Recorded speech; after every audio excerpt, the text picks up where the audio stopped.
अच्छी और सच्ची खबरों में हम सबसे पहले बात करेंगे देवउठनी एकादशी की। ये तिथि हिंदू धर्म में सबसे पवित्र और शुभ मानी गई है और पौराणिक मान्यता ये है कि इसी दिन भगवान विष्णु 4 महीने की योग निद्रा से जागते हैं और इसके साथ ही चतुर्मास का समापन होता है और सभी मांगलिक कार्य जैसे कि विवाह, गृह प्रवेश, मुंडन फिर से शुरू हो जाते हैं। इतना ही नहीं, देवउठनी एकादशी का महत्व इसलिए भी और ज्यादा बढ़ जाता है क्योंकि इसी दिन भगवान विष्णु के शालिग्राम स्वरूप की तुलसी से विवाह की परंपरा निभाई जाती है। मगर इस साल एकादशी तिथि 2 दिन होने की वजह से असमंजस की स्थिति बनी हुई है। तो ऐसे में जानना जरूरी हो जाता है कि देवउठनी एकादशी कब मनाई जाएगी। इस रिपोर्ट में देखिए।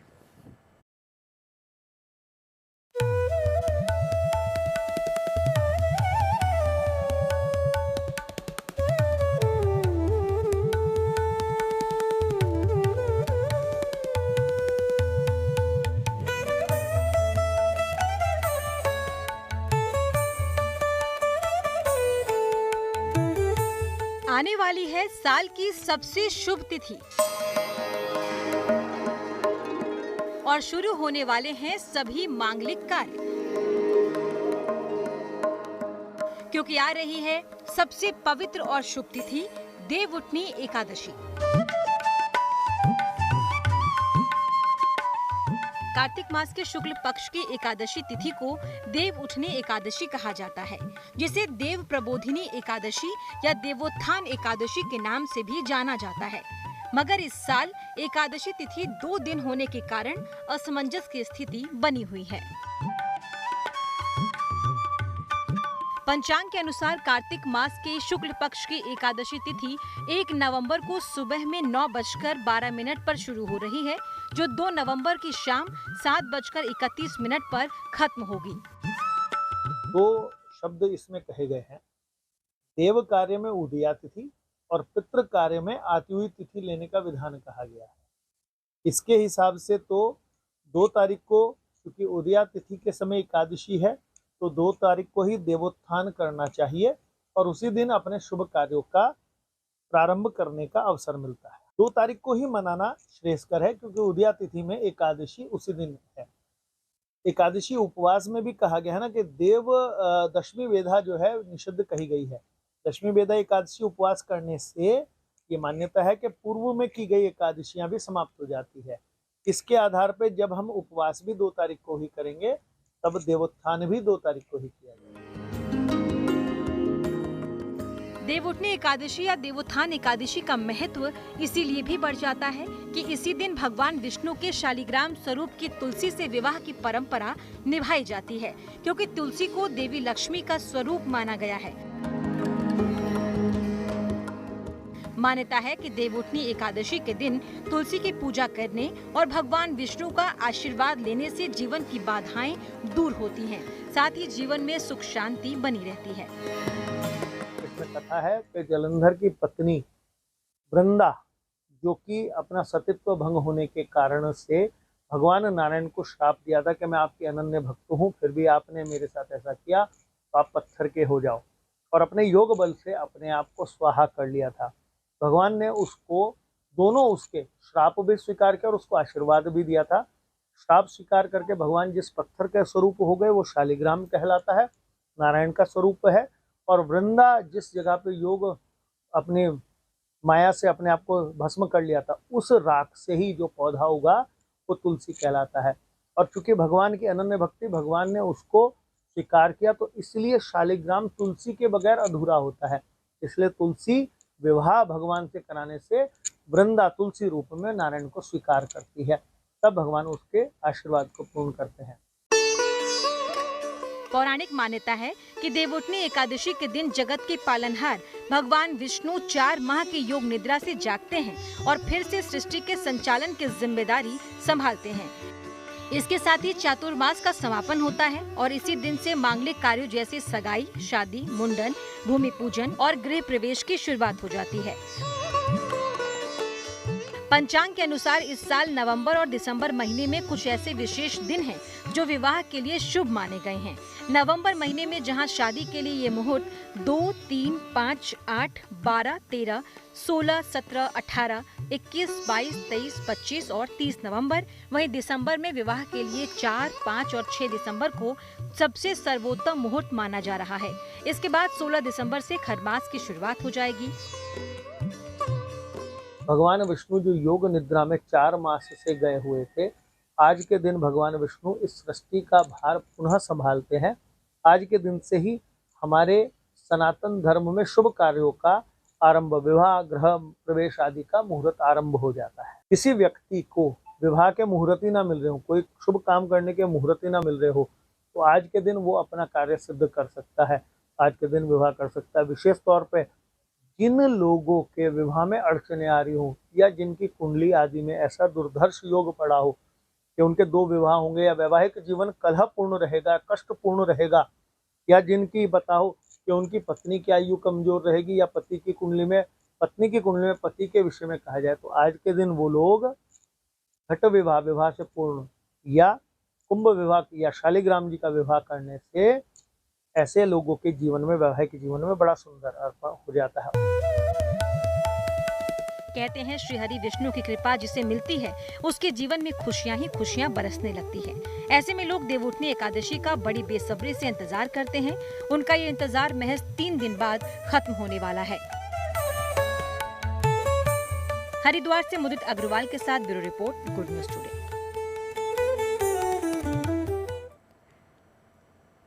आगे बढ़ेंगे। अगली अच्छी खबर अयोध्या से है, जहां पर प्रभु श्री राम का भव्य मंदिर बनकर तैयार हो चुका है और श्री राम जन्मभूमि तीर्थ क्षेत्र ट्रस्ट की ओर से बताया गया है कि भगवान राम की जन्मभूमि पर बन रहे मंदिर के सभी निर्माण कार्य पूरे हो चुके हैं, जिसके बाद अगले महीने यानी कि 25 तारीख को होने वाले मंदिर में होने वाले ध्वजारोहण समारोह की तैयारियां भी तेज कर दी गई हैं।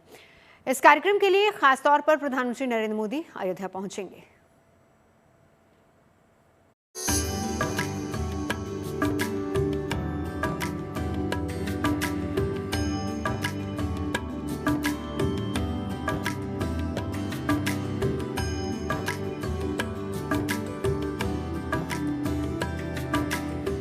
राम मंदिर का काम हुआ पूरा, भक्तों का सपना हुआ साकार। ये खुशखबरी श्री राम जन्मभूमि तीर्थ क्षेत्र ट्रस्ट की ओर से पहले सोशल मीडिया एक्स पर दी गई और फिर ट्रस्ट के महासचिव चंपत राय मीडिया के सामने आए और उन्होंने बताया कि राम जन्मभूमि पर बन रहे भव्य राम मंदिर के सभी निर्माण कार्य पूरे हो चुके हैं।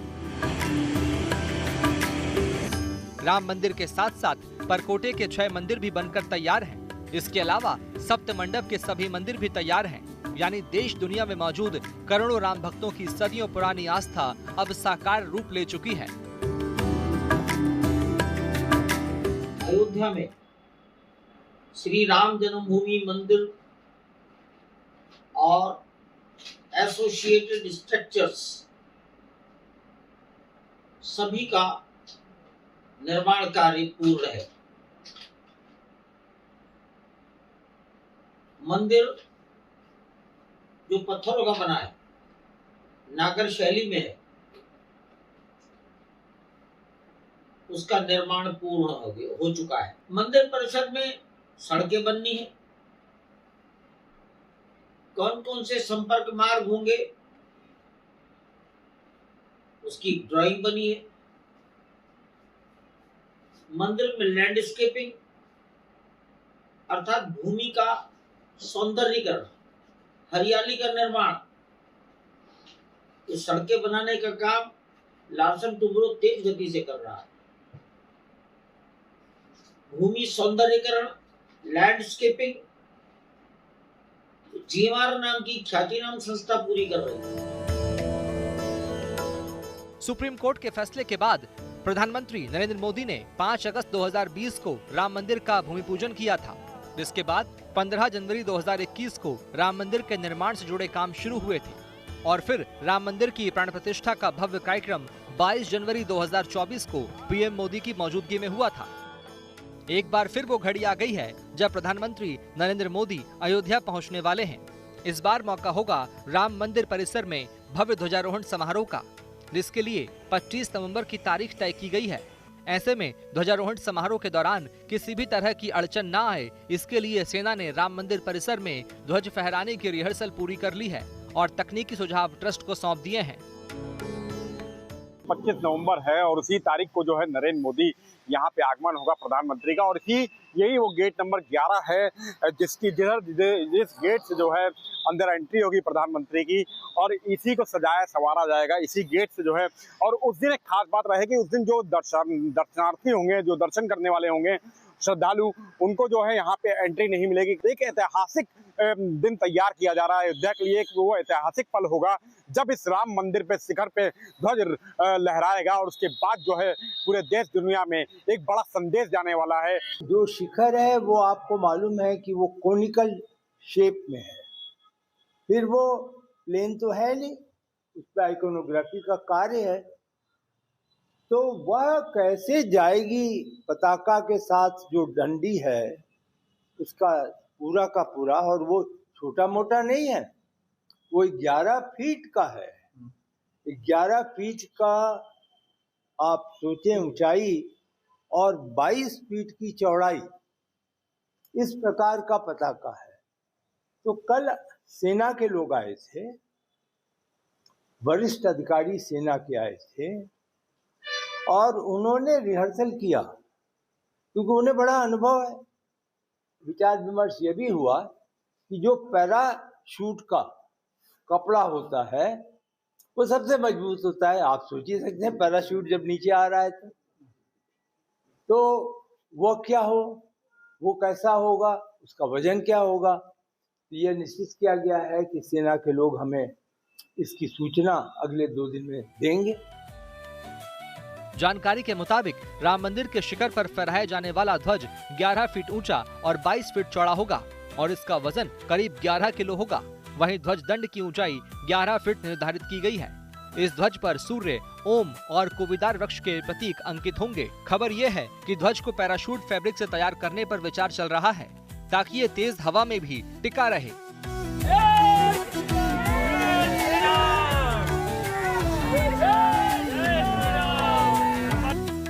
मंदिर के शिखर पर फहराए जाने वाला ये ध्वज न केवल आस्था का प्रतीक होगा बल्कि श्री राम जन्मभूमि मंदिर निर्माण की पूर्णता का भी संदेश देगा।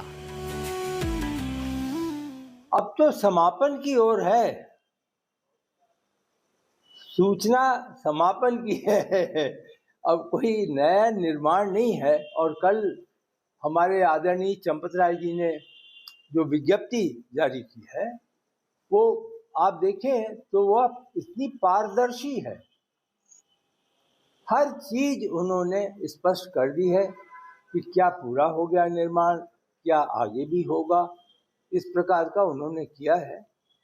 तो हम सब मिलकर कार्य कर रहे हैं। जय श्री राम, जय श्री राम। अयोध्या में होने जा रहे ध्वजारोहण समारोह के लिए देश विदेश से करीब 10,000 मेहमान आ रहे हैं, जिनमें साधु संत के साथ वीआईपी गेस्ट भी शामिल हैं। बताया जा रहा है कि 21 नवंबर से ध्वजारोहण समारोह से जुड़े कार्यक्रम शुरू हो जाएंगे और मुख्य आयोजन 25 नवंबर को सुबह 10:30 बजे से दोपहर 12:30 बजे तक चलेगा। इस दिन लोग रामलला के दर्शन नहीं कर सकेंगे, लेकिन ध्वजारोहण के अगले दिन से आम श्रद्धालुओं के लिए श्री राम जन्मभूमि के सभी मंदिर दर्शन के लिए खोल दिए जाएंगे। अयोध्या से मयंक शुक्ला के साथ bureau report, good news today.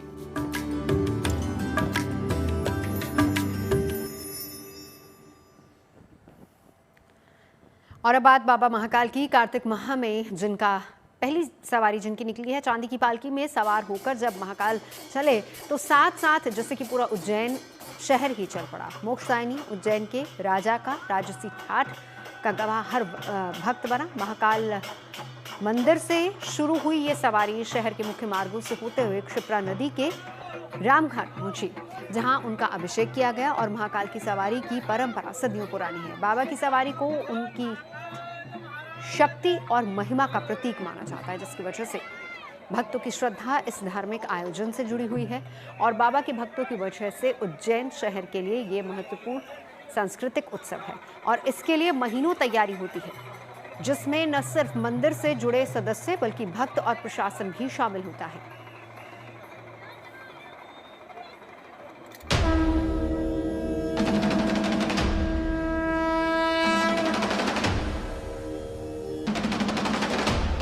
अपने भक्तों को दर्शन देने, अपने नगर की खोज खबर लेने के लिए महाकाल ने अपने कदम जैसे मंदिर से बाहर रखे पूरी उज्जैन नगरी भक्तिमय हो गई।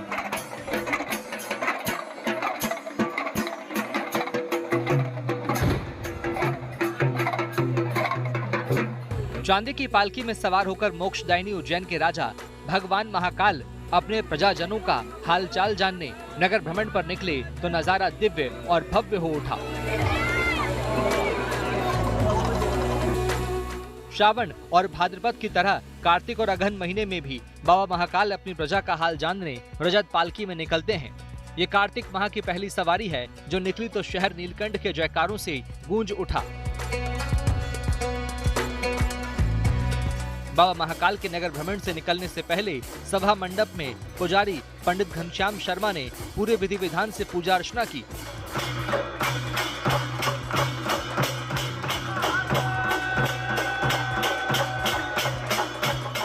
पूजन अर्चन के बाद बाबा महाकाल चांदी की पालकी में सवार हुए और पूरे राजसी ठाट बाट के साथ अपने नगर का रुख किया।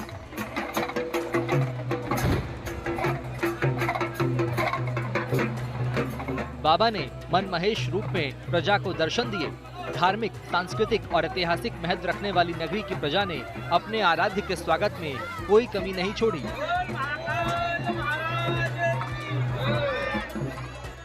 श्रद्धालुओं ने पुष्प वर्षा करते हुए भगवान महाकाल का स्वागत किया। बाबा की एक झलक पाने के लिए भक्तों का हुजूम उमड़ पड़ा।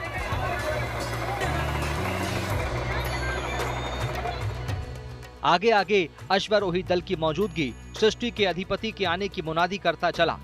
पीछे पीछे पुलिस बैंड स्वागत गान करता चला।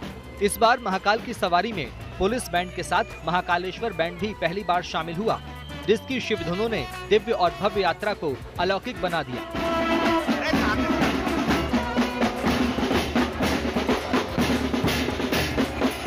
इसके बाद बारी बारी से संत और महाकाल की भक्ति में मगन भक्तों की टोली आई, जो महाकाल के जयकारे लगाने में मगन थे। चांदी की पालकी में सवार महाकाल की एक झलक पाने के लिए घंटों से इंतजार कर रहे लोग अपने आराध्य के विराट स्वरूप को देख धन्य हो गए।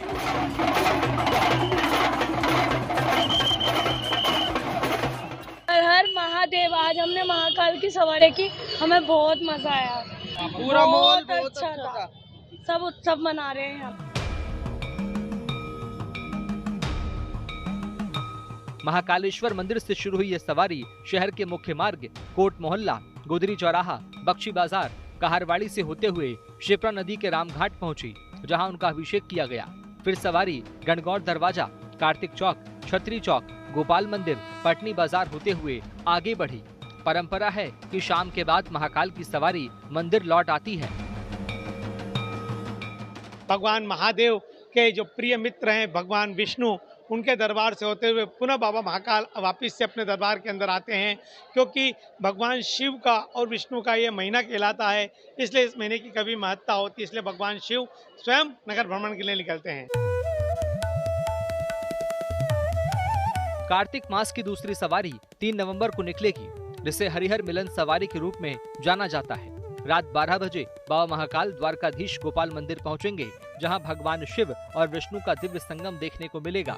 वहीं अगहन मास की सवारी 10 नवंबर और राजसी सवारी 17 नवंबर को निकलेगी। बाबा महाकाल की सवारी की परंपरा सदियों पुरानी है। 11वीं शताब्दी के राजा भोज ने इस परंपरा को बड़े रूप में शुरू किया था।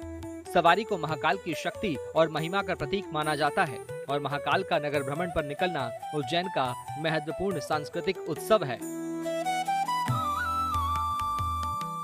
उज्जैन से संदीप कुलश्रेष्ठ के साथ bureau report, good news today.